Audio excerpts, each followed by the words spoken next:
ಅದೊಂದು ಹಬ್ಬದ ದಿವಸ. 100 ಜನ ಬೆಳಿಗ್ಗೆ ಊರ ಮಧ್ಯದಲ್ಲಿರುವಂಥ ದೇವಸ್ಥಾನಕ್ಕೆ ಹೋಗಿ ಪೂಜೆ ಮಾಡಿಸ್ಕೊಂಡು ಬರ್ತಾ ಇದ್ರು. ದೇವಸ್ಥಾನದ ಆವರಣ ಇದೆಯಲ್ಲ, ಪ್ರಾಂಗಣ, ಸಾಕಷ್ಟು ಜನ ಕೂತ್ಕೊಂಡಿದ್ರು. ಆಗಿಬ್ರು ವ್ಯಕ್ತಿಗಳು ಬಂದರು ದೇವಸ್ಥಾನದೊಳಗೆ. ಉಳಿದವರೆಲ್ಲ ನೋಡ್ತಾ ಇದ್ರು. ಒಬ್ಬ ಮಹಾದ್ವಾರದ ಹೊರಗೆ ತನ್ನ ಚಪ್ಪಲಿ ಕಳಿಸಿ ಸರಿಯಾಗಿ ಸಾಲಲ್ಲಿ ಜೋಡಿಸಿಟ್ಟು ಒಳಗೆ ನಡೆದ. 5 ನಿಮಿಷ ಆದ್ಮೇಲೆ ಮತ್ತೊಬ್ಬ ಬಂದ, ಅವಸರದಿಂದ ಬಂದ. ಅವನೇನು ಮಾಡಿದ ಗೊತ್ತಾ? ಸರ್ ಚಪ್ಪಲಿ ಕಳಿಸಿದ, ಜೋಡಿಸ್ಕೊಂಡ. ಒಂದು ದೊಡ್ಡ ಜುಬ್ಬ ಇತ್ತಲ್ಲ, ಆ ಜೇಬ್ನೊಳಗೆ ಇಟ್ಕೊಂಡು ದೇವಸ್ಥಾನದೊಳಗೆ ಹೋದ. ಅಲ್ಲಿ ಕುಳಿತಿದ್ದಂಥ ಜನ ನೋಡಿದರು. ಕೆಲವರು ಮೊದಲೇದ ಅವನು ದೈವ ಭಕ್ತ, ಅದಕ್ಕೆ ಚಪ್ಪಲಿ ಹೊರಗಿಟ್ಟು ಬರಿಗಾಲಿಂದ ಹೋದ. ಆ ಎರಡನೇವನು ನೋಡಿ ದೈವ ದ್ರೋಹಿ ಅವನು, ದೇವಸ್ಥಾನದೊಳಗೆ ಯಾರಾದ್ರು ಚಪ್ಪಲಿ ತೊಗೊಂಡು ಹೋಗ್ತಾರ ಅಂದರು. ಮತ್ತು ಕೆಲವರೊಂದು ತಪ್ಪೇನಿದೆ ರೀ, ತಪ್ಪೇನಿದೆ, ಅವನೇನು ಚಪ್ಪಲಿ ಕಾಲಲ್ಲಿ ಹಾಕೊಂಡು ಹೋಗಿದ್ದಾನೆ, ಜೇಬಲ್ಲಿ ಇಟ್ಕೊಂಡು ಹೋಗಿದ್ದಾನಪ್ಪ.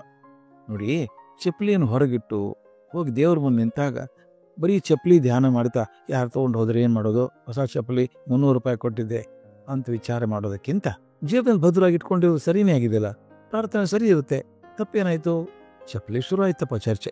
ಬಿಟ್ಟು ಹೋದದ್ದೇ ಸರಿ ಅಂತ ಕೆಲವರು, ತೊಗೊಂಡು ಹೋದದ್ದೇ ಸರಿ ಅಂತ ಕೆಲವರು ವಾದ ಮಾಡ್ತಾ ಇದ್ರು.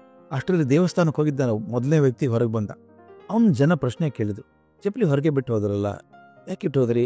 ಚಪ್ಪಲಿ ತೊಗೊಂಡು ಹೋಗಿದ್ರೆ ಯಾರಾದರೂ ಅಂತ ಹೇಳಿದ್ರೆ ಅನೇಕ ಜನ ಹೊರಗೆ ಬಿಟ್ಟಿದ್ರಪ್ಪ. ಚಪ್ಪಲಿ ಕಳ್ಳರು ಇದ್ದೇ ಇರ್ತಾರೆ, ಆದರೆ ದೇವಸ್ಥಾನದಂಥ ಪವಿತ್ರ ಸ್ಥಳದಲ್ಲಿ ಕಳವು ಮಾಡಬಾರದು ಅಂತ ಸಂಯಮ ಕಳ್ಳನಲ್ಲಿ ಇರ್ತದೆ. ಈಗ ಒಬ್ಬ ಕಳ್ಳ ಒಳ್ಳೆ ಮಾರ್ಗದಲ್ಲಿ ಆಗೋದಕ್ಕೆ ಅನುಕೂಲ ಆಗಲಿ ಅಂತ ನಾನು ಚಪ್ಪಲಿ ಬಿಟ್ಟು ಹೋದೆ. ಅಂದರೆ ಕಳ್ಳರಿಗೆ ಕೂಡ ದೇವಸ್ಥಾನ ಹತ್ರ ಕಳ್ಳತನ ಮಾಡಬಾರ್ದು ಅಂತ ಬುದ್ಧಿ ಬರಬೇಕು. ಯಾರು ಚಪ್ಪಲಿ ಹಾಕ್ಕೊಂಡೇ ಬರದೆ ಹೋದ್ರೆ ಏನು ಮಾಡೋದು? ಇಟ್ಟು ಬಂದೆ.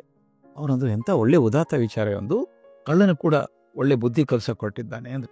ಎರಡನೇದವನು ಬಂದ, ಮತ್ತು ಗುಂಪಿನ ಜನ ಕೇಳಿದ್ರು. ಅಂತ ಹೇಳ್ತಾರೆ, ನೋಡಿ, ಚಪ್ಪಲಿ ನಾನು ಹೊರಗೆ ಬಿಟ್ಟು ಹೋದರೆ ಯಾವುದೋ ಮನುಷ್ಯನಿಗೆ ಆ ಚಪ್ಪಲಿ ಬಗ್ಗೆ ಆಸೆ ಆಗ್ಬೋದು, ಆಗ ಅವನು ಕದೀತ. ಕಳ್ಳತನ ಪಾಪ ಅಲ್ವಾ? ನಾನು ಒಬ್ಬ ಮನುಷ್ಯ ಪಾಪಿ ಆಗೋದಕ್ಕೆ ಕಾರಣ ಆಗೋದಿಲ್ವಾ? ಆ ಪಾಪಕೃತ್ಯದಲ್ಲಿ ನಾನು ಭಾಗಿಯಾಗಬಾರ್ದು ಅಂತ ಹೇಳೇನೆ ನಾನು ಚಪ್ಪಲಿನ ಒಳಗೆ ತೊಗೊಂಡು ಹೋದದ್ದು. ಜನ ಅದನ್ನು ಮೆಚ್ಕೊಂಡು. ಇಂಥ ಉದಾತ್ತ ಮನೋಭಾವತೆ ನಾವು ನೋಡೇ ಇರಲಿಲ್ಲ. ನೋಡಿ, ಅವನು ಕಳ್ಳ ಆಗಲೇಬಾರದು ಅಂತ ಇದ್ದರೆ ಅವ್ರು ಚಪ್ಪಲಿ ಹಾಕಿರಬೇಕು. ವಸ್ತು ಇದ್ರೆ ತಾನೇ ಆಕರ್ಷಣೆ ಬರೋದು.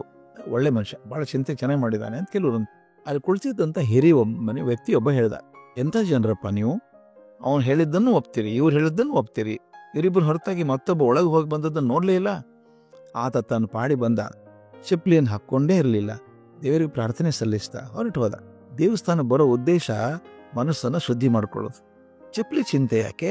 ಬಂದವರಿಬ್ರು ಚಪ್ಪಲಿ ಹಾಕ್ಕೊಂಡೋ ಹೊರಗೆ ಬಿಟ್ಟೋ ದರ್ಶನ ಮಾಡ್ಕೊಂಡು ಹೋದ್ರು. ಆದ್ರೆ ನಿಮ್ಮ ಗತಿ ಏನಪ್ಪ? ದೇವರ ಅವಸ್ಥಾವರಣದಲ್ಲೇ ಕೂತಿದ್ದೀರಿ, ಪ್ರಾಂಗಣದಲ್ಲೇ ಕೂತಿದ್ದೀರಿ, ಆದ್ರೆ ನಿಮ್ಮ ಮನಸ್ಸಲ್ಲಿ ದೇವರಿದ್ದಾನ? ಮನಸ್ಸಲ್ಲಿ ಉಳಿದು ಬರೀ ಚಪ್ಪಲಿ ಅಲ್ವಾ?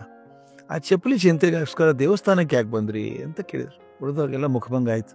ನಿಜ, ನಮ್ಮಲ್ಲಿ ಬಹಳ ಜನ ಮಾಡೋದೇ ಇದನ್ನ. ಪ್ರಪಂಚದಲ್ಲಿ ಅವ್ರೇನು ಮಾಡ್ತಾರೆ, ಇವ್ರೇನು ಮಾಡ್ತಾರೆ, ಅವ್ರ್ಯಾಕೆ ಹಂಗೆ ಹೇಳ್ತಾರೆ, ಇವ್ರ್ಯಾಕೆ ಹಿಂಗೆ ಹೇಳ್ತಾರೆ, ಅದಕ್ಕೆ ಇವ್ರೇನಂದ್ರು, ಅದಕ್ಕೆ ಅವ್ರೇನಂದ್ರು ಅಂತ ಚಿಂತೆ ಮಾಡ್ತಾ ಮಾಡ್ತಾ ಮಾಡ್ತಾ ನಾವು ಮಾಡಬೇಕಾದದ್ದನ್ನೇ ಮರೆತು ಬಿಡ್ತೇವಲ್ಲ.